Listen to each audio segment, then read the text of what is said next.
Okay, dear children, good morning. Good morning, sir. Today we are going to learn Bhagavad Gita 14th chapter, second sloka. 14th chapter, second sloka. Yesterday we learned first sloka, na?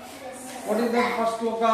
Param bhuyaha pravakshami jnanam jnanamuttavam yajnatva munaya sarve param siddhim gataha. Very good. Two come here. Two come here. Idhar.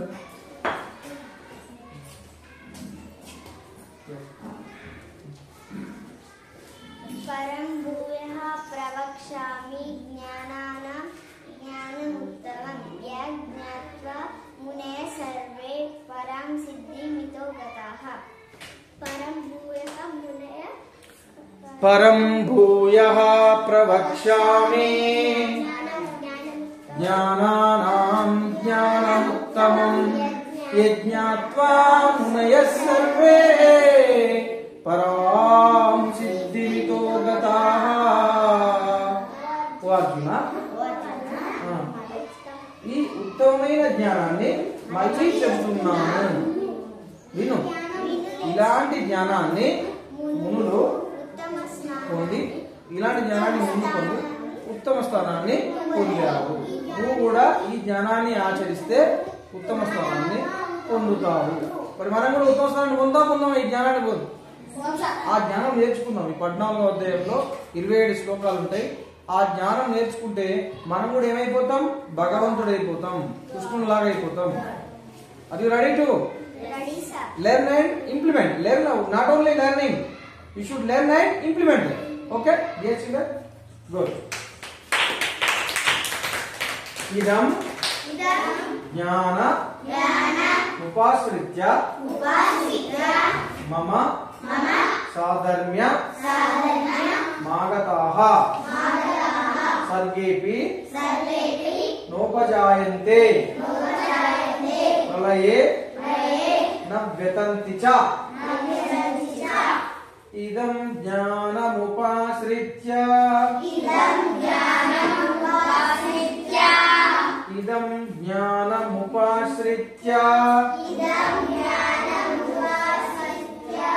mama sadharmyamagataha mama sadharmya magataha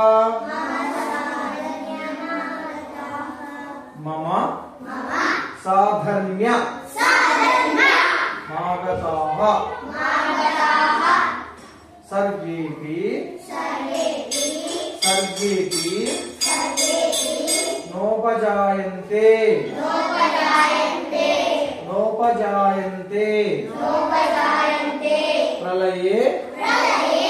pralaye navyatanti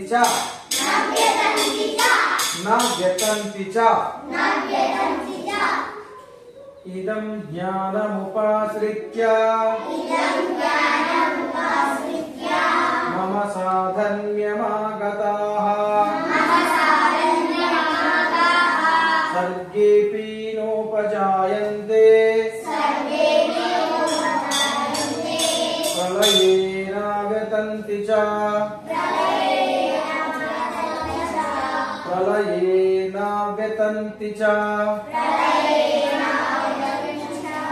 ఈ జ్ఞానాన్ని ఆచరిస్తే ఇప్పుడు కృష్ణుడు చెప్పబోతున్నాడు. First లో చెప్పిండు, first శ్లోకం second శ్లోకం రెండు జ్ఞానాన్ని గురించి వివరిస్తుంది.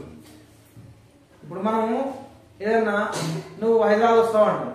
నాకేం సార్ హైదరాబాద్ వస్తే నాకేం లాభం అడుగుతాడు. ఎవడైనా ఏదైనా పని చేస్తే ఫస్ట్ ఏమంటాడు? నాకేం లాభం. మరి ఇప్పుడు ఈ భగవద్గీత ఈ 14వ అధ్యాయం నేర్చుకుంటే ఏం లాభం మనకు? ఏం లాభం అంటే కృష్ణుడు ఎలాగైతే గాడ్ అయిందో మీరు కూడా గాడ్ అయిపోతారు. అదే చెప్తున్నాను మళ్ళా. మమ సాధర్మ్యమాగతాః ఉపాశ్రిత్య, దీన్ని ఆచరిస్తే, దీన్ని ఈ జ్ఞానాన్ని తెలుసుకోవడమే కాదు ఆచరించాలి. మామిడి పండు అంటే లాభం ఉంటుందిరా. You should have it, you should eat it, taste it and enjoy. Then you will get the happiness. You will get the deliciousness of the mango. Okay, today also Bhagavad Gita. If Bhagavad Gita means if you study the doctor course, you will become the doctor, na? If you study the teacher training course, you will become a teacher. If you study the Bhagavad Gita, you will become Bhagavan. భగవాన్ అయిపోతాము. ఏమైపోతాం? కానీ నేర్చుకొని ఆచరించాలి. ఇప్పుడు ఆచరించడం అంటే రోజు దాన్ని implement చేయాలి. ఇప్పుడు నేను చెప్పిన టైం టేబుల్ పెట్టాను. టైం టేబుల్ మీకు 6 to 10 రాసుకున్నారు. You wrote that. Is there any use? Some use, little bit of use. If you implement, వాటిని ఆచరిస్తే, if you follow that timetable, you will become a clever boy, good boy. You will be get the first rank in the class, and you will become perfect in education. Then you will be get a good job. First rank means first class first. Okay. Like that. ఈ జ్ఞానాన్ని ఆచరిస్తే నాలాగా అవుతావు. ఎవరంటుంది? Krishna. To Arjun. Arjun చెప్తాము నాలాగా అవుతావు. సృష్టి సమయంలో పుట్టుక మరియు ప్రళయ సమయంలో మరణించవు. ఇంకా నీకు పుట్టుక మరణం అనేది ఉండదు. ఇక్కడే ఉంటుంది. నువ్వు ఎలాంటి బాధలు, ఇలాంటి దుఃఖాలు మనకు రావు. ఎప్పుడు మనిషికి కావాల్సింది ఏంద్రా అంటే జాయ్ఫుల్నెస్, హ్యాపీనెస్, ఇమ్మెన్స్ బ్లిస్. ఎప్పుడు బ్లిస్ఫుల్ గా ఉండాలి, హ్యాపీగా, ఆనందం. ఏదైనా జరగదు, what ever may be happy. ఏం చేస్తాం? మనం ఏదైనా మార్చగలుగుతామా? ఈ ప్రపంచంలో మనం ఎవరైనా మార్చగలుగుతామా? మన మనస్సునే మనం మార్చుకోలేకపోతున్నాం. మన చేతులే మన మాట ఇంటలేవు, మన కాళ్ళే మన మాట ఇంటలేవు, మన కళ్ళే మన మాట ఇంటున్నాయా? వినట్లేవు కదా. మరి ఇంకొని ఎట్లా మార్చుతాం మనం? మనతోటి మంచిగా ఉన్నట్టే నటిస్తుంటున్నాడు, కానీ లోపల ఇంకోటి ఉంటుందండి. లోపల ఆలోచన వేరే ఉంటుంది. అవునా కాదు? ఇప్పుడు సార్ కొట్టినప్పుడు మీరు ఏం కోపం లేనట్టే నటిస్తారు, కానీ లోపల చాలా కోపం ఉంటుంది. That is the mind.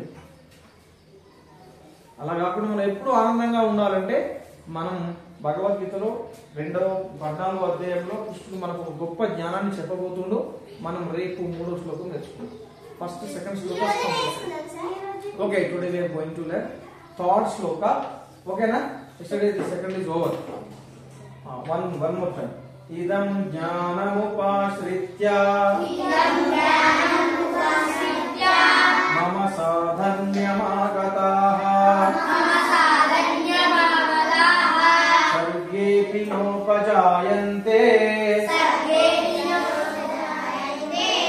sargepi nopajayante ప్రళయేన వ్యతంతి చ.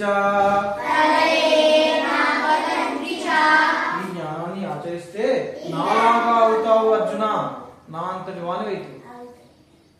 సృష్టి సమయంలో పుట్టుక మరియు ప్రళయ సమయంలో మరణం ఉండదు, నీకు మరణించు. Always happy. Okay dear children, this is Bhagavad Gita. అంటే ఏంటి? ఒక మతం, కులం, భాషకు సంబంధించింది కాదు, మనిషికి సంబంధించింది. It is a psychological book. మనిషి సైకాలజీ అని చెప్తుంది మొత్తం. మనిషి అంటే ఎవరు, మనసు అంటే ఏంటి, మనిషి ఎలా మోసపోతుండు, మనిషి ఎలా చేస్తే ఎప్పుడు ఆనందంగా ఉంటాడు, మనిషి భగవంతుడు ఎలా కావాలి. భగవద్గీతలో గుడికి వెళ్ళడం, పూజ చేయడం, దండలేయడం నో. నిన్ను నువ్వు తెలుసుకో. నువ్వెవరు? నువ్వు నిజానికి భగవంతునివే. నువ్వు మర్చిపోయినావు, నువ్వు భగవంతుడు అనే విషయాన్ని నువ్వు మర్చిపోయినావు. నీ విషయాన్ని నీకు చెప్తాను. Then you will become God. నువ్వు కూడా కృష్ణులాగా అయిపోతావు. భగవద్గీత చదువుతూ నువ్వేమైతావు? కృష్ణుడు ఎలా అయితే గాడ్ అయిందో నువ్వు కూడా గాడ్ అయిపోతావు. అప్పుడు నీకు ఎలాంటి కోరికలు ఉండవు. అది కావాలి, ఇది కావాలి కోరికలు ఉండవు.